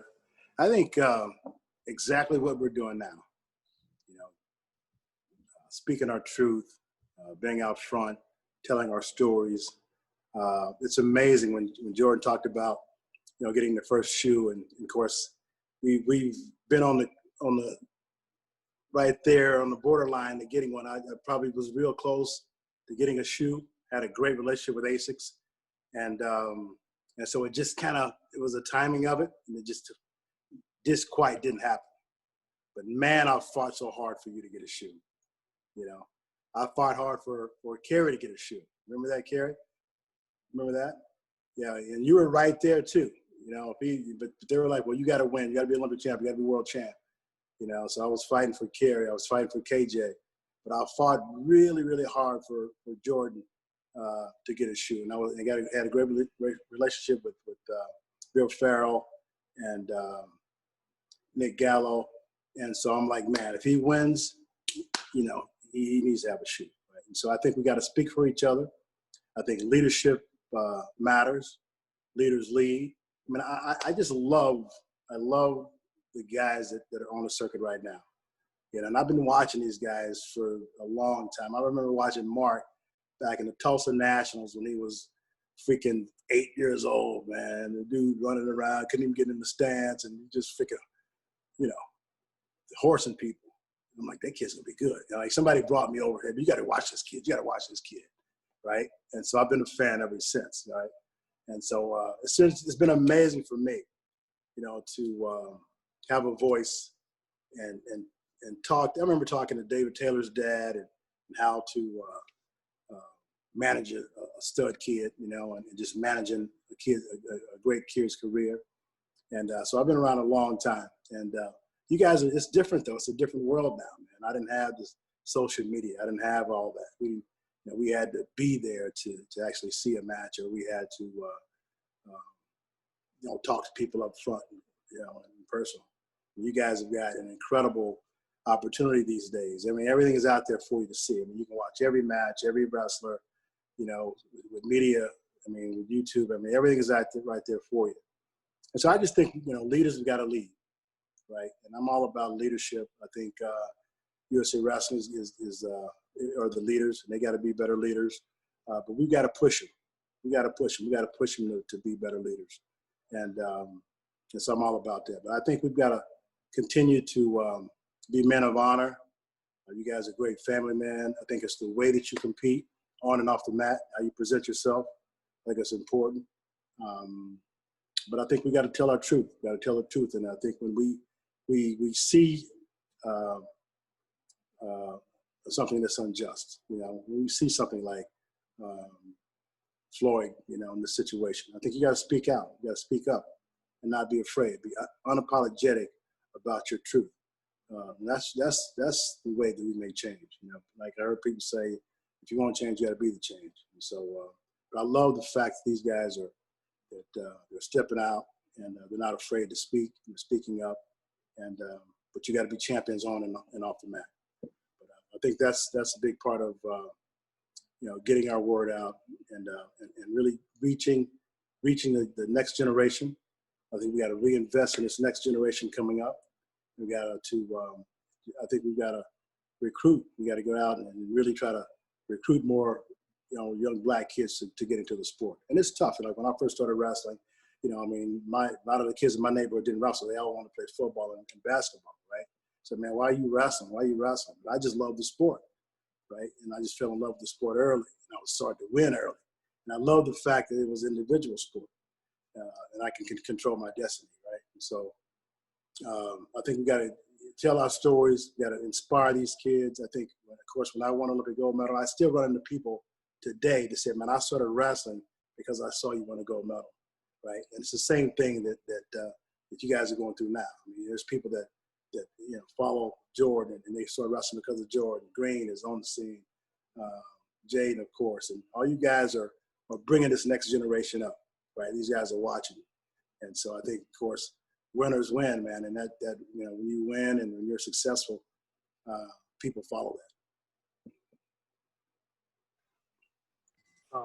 One thing I'd actually like to add too is just something that black wrestlers and athletes can know is, especially in wrestling, I just don't know if they've always had like a means of support for things they would want to say. I know that there's definitely been times like this in my lifetime that I haven't said anything on, just because I didn't know how others would take it. I didn't know if I'd have support from from others, and just worried about backlash and things like that. So I think another thing just to know is that, you know, we have a family for everyone, and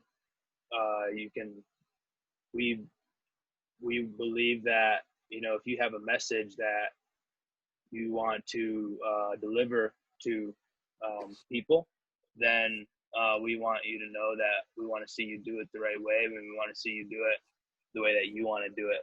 And I think that's important and shows individuality and how everybody is a little different in itself.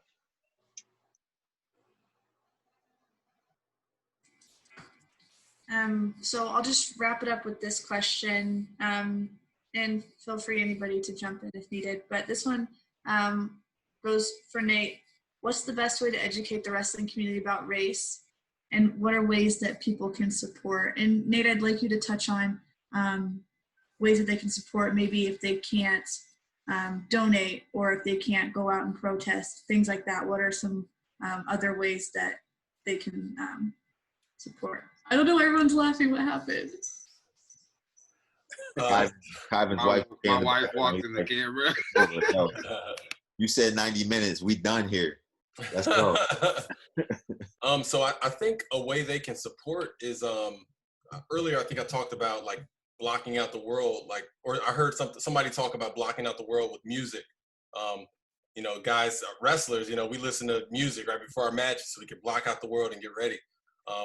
That resonates a lot with me with this situation. I haven't listened to music since the thing with George Floyd has happened, the murder happened.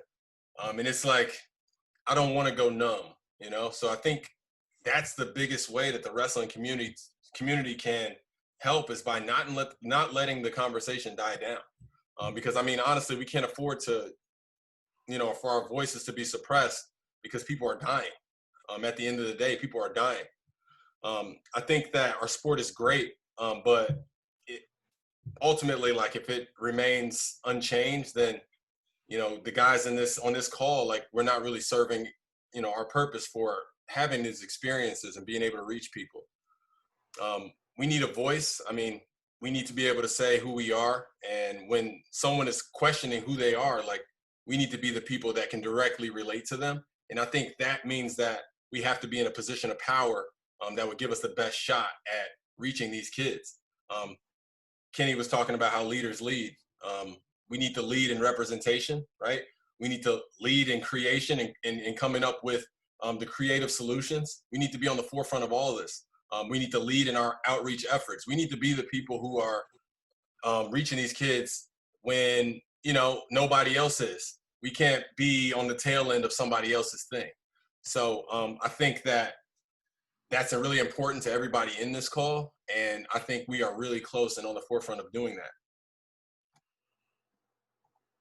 Can I add Yeah, something? He doesn't even need it, right?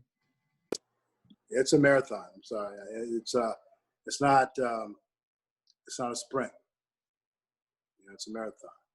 So we got to stay after it and keep building and keep supporting one another, right? And but it's a long haul. It's a long haul. It's not going to happen overnight. Go ahead, Jaden.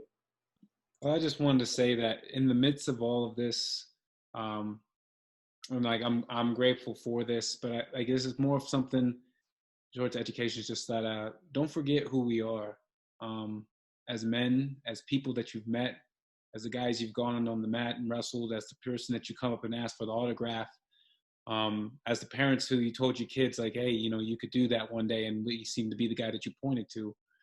You know, when you saw us before and you saw us with respect, honor, dignity, integrity, the way that we carried ourselves, and realize that this is the same person, you know, who is also having this conversation here today, that, you know, took the time. Like, this was thought out. This was, you know, talked amongst the peers. Like, this is something that is important to that man, that same man that you were willing to say, I hope you do great and you deserve great things.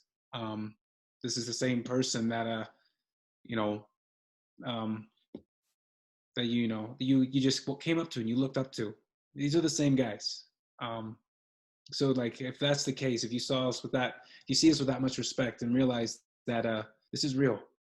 This is real. Thanks, Shane. I think that's a great point. Does anyone else have anything to add before we wrap it up? Okay, well, I just want to thank you guys for inviting me to be a part of this conversation. And I think this was super productive and a great educational experience for myself and I'm sure many others out there. So thank you guys for allowing me to be here and sharing your thoughts, feelings, stories, and things like that. So I appreciate it. Thank you. Yeah, thanks, Taylor. Thank you. Thank you. Thank you. Thank you. Thanks for having us.